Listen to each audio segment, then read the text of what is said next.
Cement और concrete के ऊंचे ऊंचे मकानों के बीच लकड़ी और पत्थरों से तैयार किया गया एक मकान बरबस ही अपनी ओर खींचता है।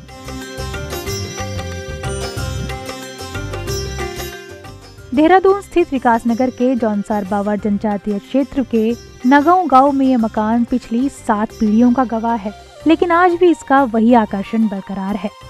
137 साल पहले बना ये मकान काष्ठ कला का अद्भुत उदाहरण है।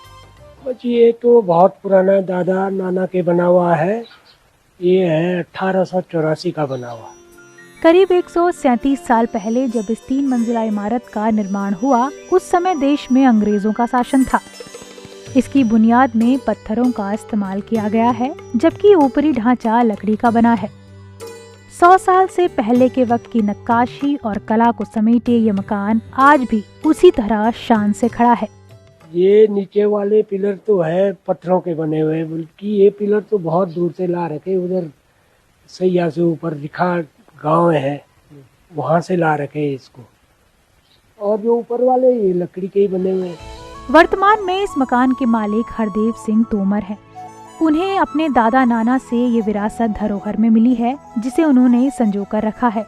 ये तो पहले से ही दादा लोगों ने यही कहा कि इसे मत खोना, और हम भी अपने बच्चों को यही कह रहे हैं कि जो ये पुराना बना हुआ है इसे मत खो। इस भवन में जो सबसे ज्यादा ध्यान आकर्षित करते हैं वो है यहाँ के दरवाजे, जो भवन के हिसाब से काफी छोटे बनाए गए हैं। माना जाता है कि पहाड़ों पर पहले ये मान्यता हुआ करती थी कि किसी घर में प्रवेश करते हुए हमें सिर नवाना चाहिए। अब दरवाजे उस टाइम ज्यादातर चोरों चारों का डर रहता था ना, तो उसी वजह से अंदर को जो है झुक के ही जाना पड़ता था। तो जब आदमी झुक के आता है तो उसके लिए तो 17 इलाज होते हैं अंदर। इसके साथ ही इन दरवाजों में पुरानी तकनीक से लॉक लगता है, जिसमें टेढ़ी सरिया का इस्तेमाल किया जाता है, जिसे स्थानीय भाषा में तावा कहा जाता है। इसे खोलना इतना आसान नहीं है। ऐसे खुल जाते हैं और ऐसे ही बंद हो जाते हैं, अंदर से ऐसे ही खुल जाते हैं और ऐसे ही। तो ये चाबी समझ लो इसको, पर हमारे यहाँ तो इसको तावा कहते हैं। ये है इसके लॉक की चाबी। लकड़ी का ये मकान मजबूत तो है ही, साथ ही भूकंप रोधी भी है। इसके साथ ही इसकी बनावट ऐसी है कि बरसात के समय मकान में एक बूंद पानी नीचे नहीं आता, इसलिए इस मकान में ज्यादातर अनाज रखा जाता है।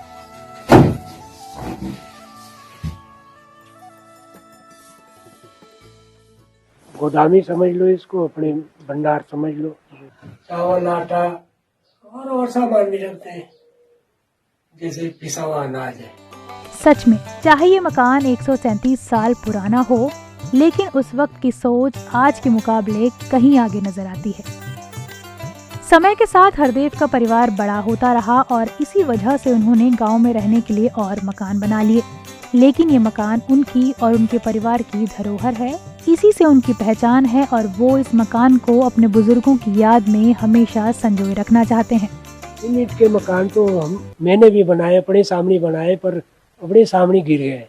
और ये देख लो कितने पुराने मकान है ये, फिर भी ज्यों की त्यों हमारी, ये लगा लो 7वीं 8वीं पीढ़ी है हमारी ये, तो फिर भी वैसे ही है। मौजूदा वक्त में अब चूंकि घरों पर सीमेंट की छतें, कंक्रीट की दीवारें और एल्यूमिनियम स्टील के दरवाजे खिड़कियां लगने लगे हैं, तो ये पुरातन कला गाहे बगाहे ही कहीं नजर आती है।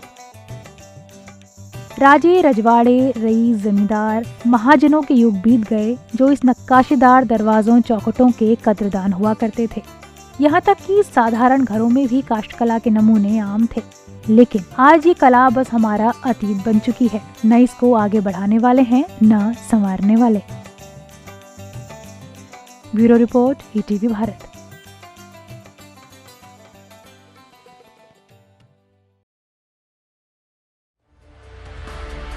चौबीसों घंटे लगातार खबरें देखने के लिए डाउनलोड करें ईटीवी भारत ऐप।